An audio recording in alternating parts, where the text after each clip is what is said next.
It's true that when you are the last to speak, it's harder because after 7 hours, even more, of a very good discussion and elaboration, what is left for you is just experience.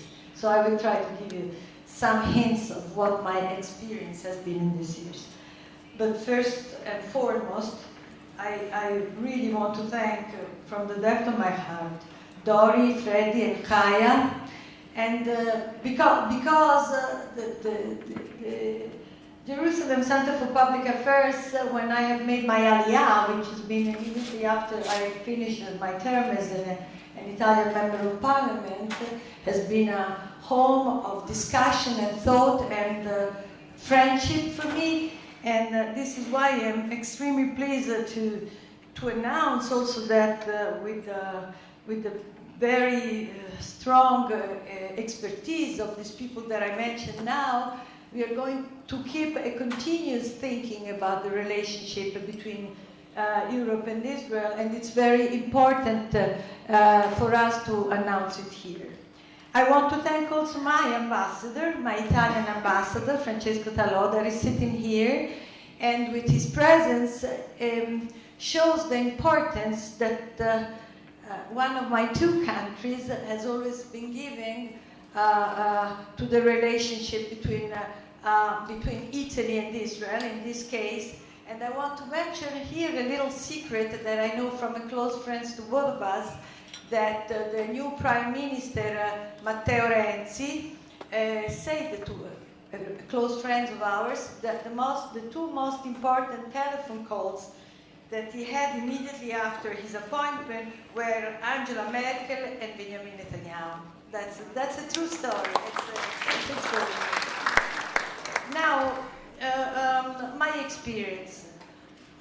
My 5 years as a member of the Council of Europe and in the Italian Parliament have been just double-sided. The ambivalence that we have discussed here in this, during this day has been shown to me very widely and a widely paved road that brings, in any case, and here lingers my hopes and and what I really think that can be done toward a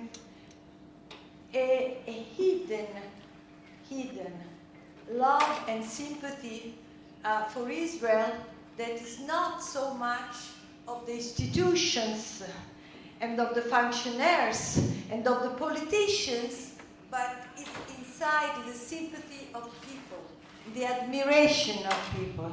It's very important to know that the European, but for groups that have been very well described today, of anti-Semites or people that are extremely anti-Zionist, inside their heart they only wait for somebody to take out their sympathy for Israel.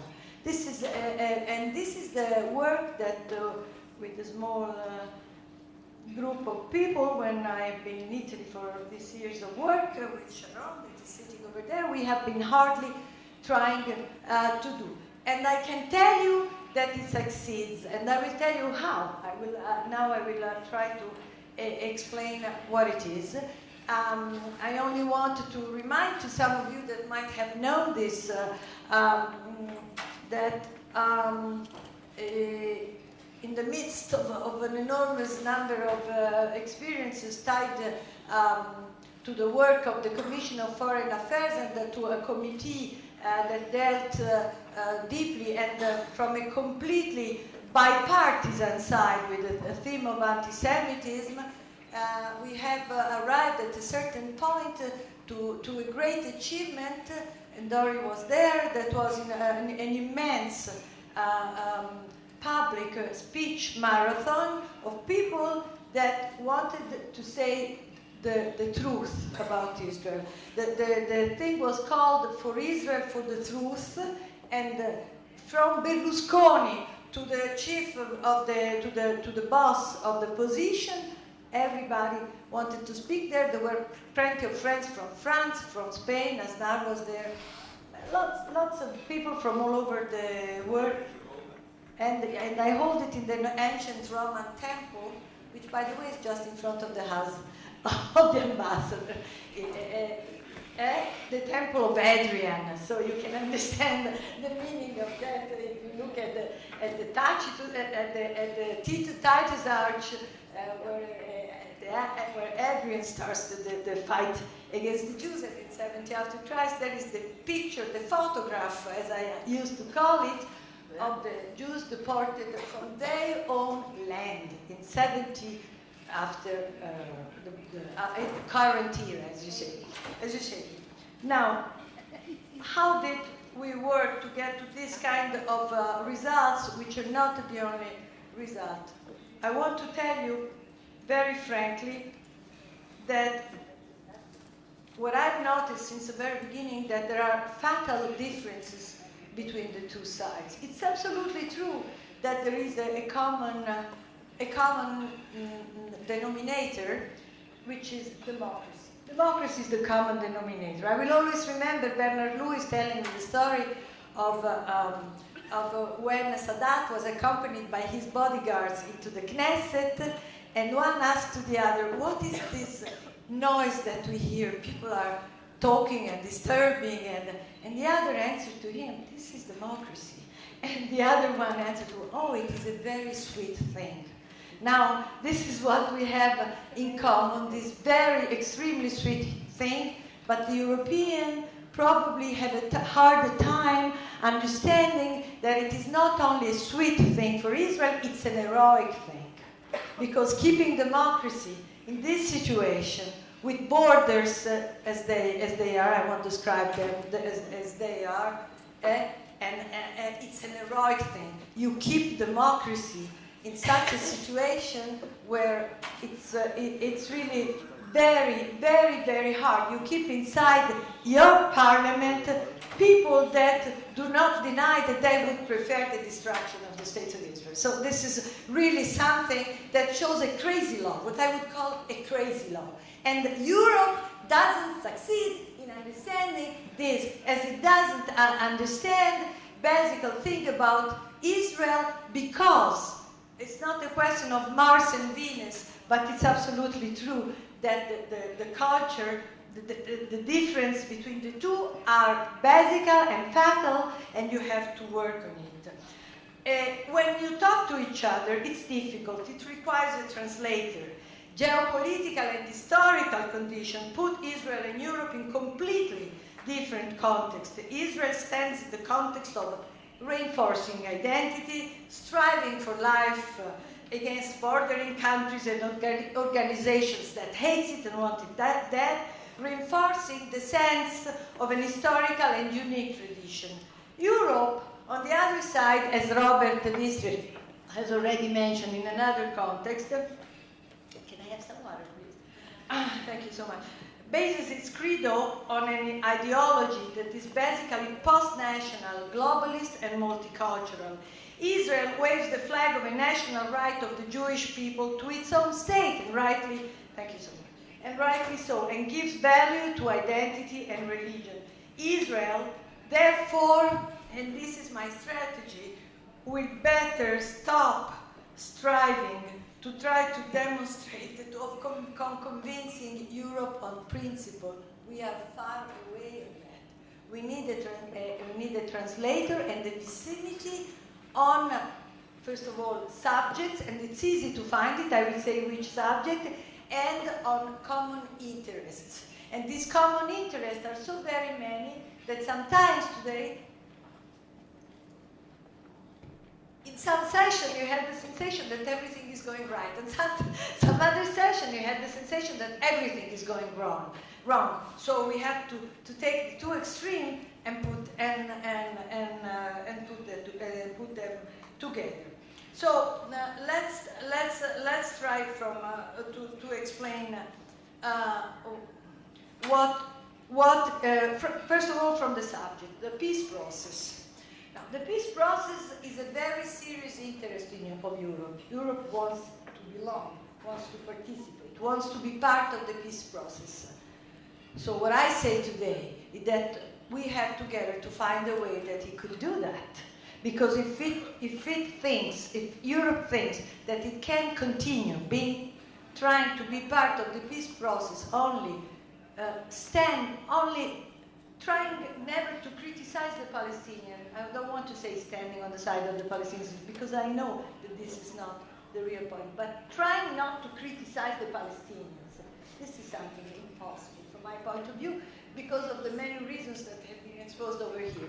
I mean, what I mean is that the incitement is so very deep that it should not be difficult for Europe to say whatever it likes to say about settlement, if it wants to keep saying that, and I will say what I think about it, but it must absolutely come one day when it will criticize incitement, because incitement, the exaltation of terrorism, the reception that Abu Mazen gives to the terrorists when they come back on these buses coming out from their jails, it's impossible.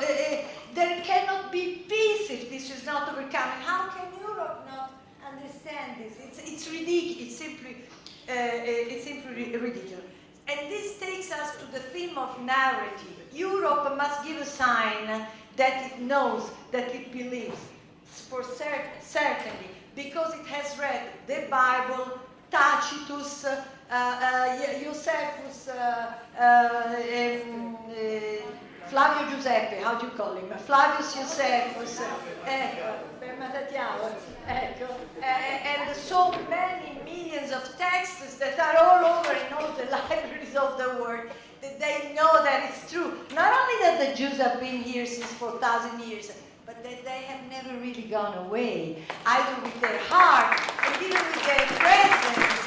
In the 19th century, in Jerusalem, the Jews were already the majority, and this must never be forgotten. So, and they have never gone away. You know, when you read the texts, you find that the pilgrims that came with the Crusades, they found the Jews on the ruins of the temple praying all together for the coming back of the Mashiach, and this was there. So how can Europe keep saying from time to time in articles that the place where the Muslim says that Muhammad flied out from the no, they don't say the Wailing Wall, from with his horse. What was the name of the horse? And the Jews say that was the wall of the Second Temple. It was the wall of the Second. It was the wall of the Second Temple. And so please, this issue of the narrative must be solved once and for all. It must be clear. It must be clear with courses in the European schools. It must be clear in the university. It must be clear with trips of people coming to visit. We must, the European, and we, the Israeli. We must organize groups that will go around with archaeologists explaining the right things. So now, what I want to finish, because I understand I've spoken too much, and I just jump to another issue, which is, in my view, the strategically most important. So we must not try to explain to Europe. First of all, we must never try to explain to Europe that we are like them, that we repent ourselves because at the end of the day we feel a little bit like a colonial power. This cannot exist. It's really a shame when something like this comes up from the Israeli journalism and literature. These have to disappear. I mean, the most important thing, and this is what we have been trying in Italy, so we know that it works. You have to say what is true, so I don't want to tell you all the story, because you know what is true. What we have to do is to identify what I call islands of sympathy. There are a lot of islands of sympathy that you, the European, and we, the Israeli, have to identify. These islands of sympathy must be put together with bridges, and they will form the new European public opinion. There are trade, enterprises, high-tech, medicine, science, security, intelligence, a lot of intellectuals, writers, comedians, singers. You know, look, we have to look for them. We, the Europeans and the Israelis. if we want to create a different atmosphere, if we want to create a common future for our democracies that I think you'll come back, they have been explained so well, the common dangers coming to all of us from Islamic extremism and from all kinds of autocracy. The Europeans feel very much that today the problem of, I was almost going to say this, the Soviet Union, of Russia. So, you know, when you speak about democracy, you know that the dangers are so very many, and we are really in the same cradle, on the same page about that. Yes, I've finished. So this is a very important thing to do. Identify, map. Try to understand where are the people that have the possibility of throwing bridges, of building bridges together. They are not everywhere, and they are not the politicians, and they are not the functionaries, but for small people. They are the people. They are the people that feel a lot of admiration for Israel. And I want to finish with one simple thing. Israel has a moral stand that has gone lost in Europe. The Israelis make a lot of children. This is something that you see in the streets. The Europeans are very cautious in making children. They make very. This gives you the image of how problematic is for them the future, the feeling of belonging, the sense of communality. The idea of being together, of being one for the other. Well, they look at Israel and they still see what they would like to see in Europe. They would like to see in Europe children that grow together, that sacrifice for a common aim.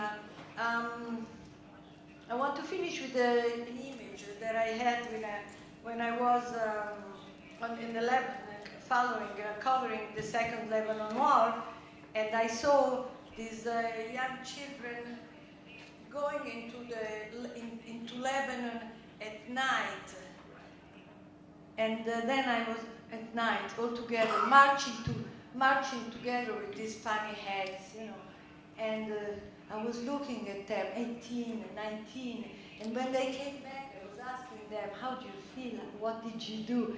And they said, well, we did what we had to do. We just went together, and they were happy, and they were drinking Coca-Cola when they came back, and immediately just trying to eat something because they were very angry. Then I gave a course several courses in the university in Rome, and I asked these children, are you ready to sacrifice for your country? They said, no. And it's not their fault, you know, it's just that this is the idea that today there is no need of sacrificing. And to think about Israel today is like thinking of a nation at war. And war is anathema for Europe. War is anathema for Europe. It has been so terrible, the First, the Second World War. They have been unthinkable, unbelievable. So it's impossible to think about a war, even if it is a war of defense. Even if it is a war of defense. So all of this, you know, people of military, people of security, people of intelligence, they can understand that. But you have to strive to explain, and the Europeans have to try to understand, have to try to read, have to try to look at the pictures. It's an immense work of culture, and with this I finish.